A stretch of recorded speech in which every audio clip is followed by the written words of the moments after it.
కార్యక్రమం? మీకు పాత రోజుల్లో లెక్కలు ఉంటాయి. ఫస్ట్ లో లెక్కలు చెప్పేటప్పుడు 23లో నుంచి 45 తీసేయి అంటే ఎట్ట తెస్తారు అంటాం మనం. అప్పు తెచ్చుకోరా అంటారు. అప్పు తెచ్చుకోరా అంటారు.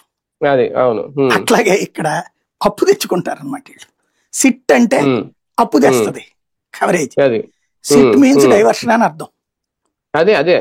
సిట్ అంటే సపరేట్ ఇన్వెస్టిగేషన్ ఏజెన్సీ అనమాట. అది స్పెషల్ ఇన్వెస్టిగేషన్ టీమ్ అంటారు, కానీ స్పెషల్ ఇన్వెస్టిగేటివ్ ట్రాన్స్ఫర్ అనమాట. అది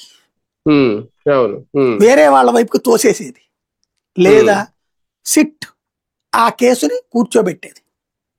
తిరుపతి సిట్ ఏం తేల్చింది? There is no criminal negligence, there is no action. దాని పేరేంటి? తొక్కేసలాట.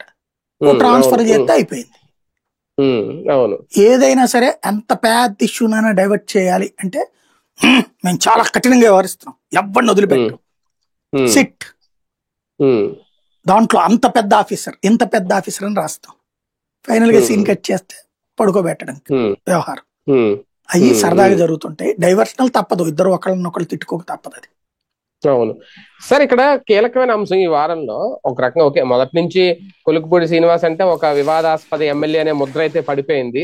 ఆయన నిజాయితీగా ఉండడం వల్ల పడిందో, లేదంటే ఆయన నిజంగా వివాదాలకి సిద్ధం అవుతున్నారు ఏంటనేది. కానీ ఇప్పుడు తాజాగా ఆయన పెట్టిన వాట్సాప్ స్టేటస్లు కానీ, లేదంటే తమ పార్టీకి సంబంధించిన ఒక ఎంపీ మీద చేసిన ఆరోపణలు కానీ, ఇందాక మీరు అన్నట్టు 5 కోట్లు ఇచ్చాం, ఇవన్నీ ఇది అంటే అసలు దాని వెనక ఏదైనా ఒక వ్యూహం గానీ, ఒక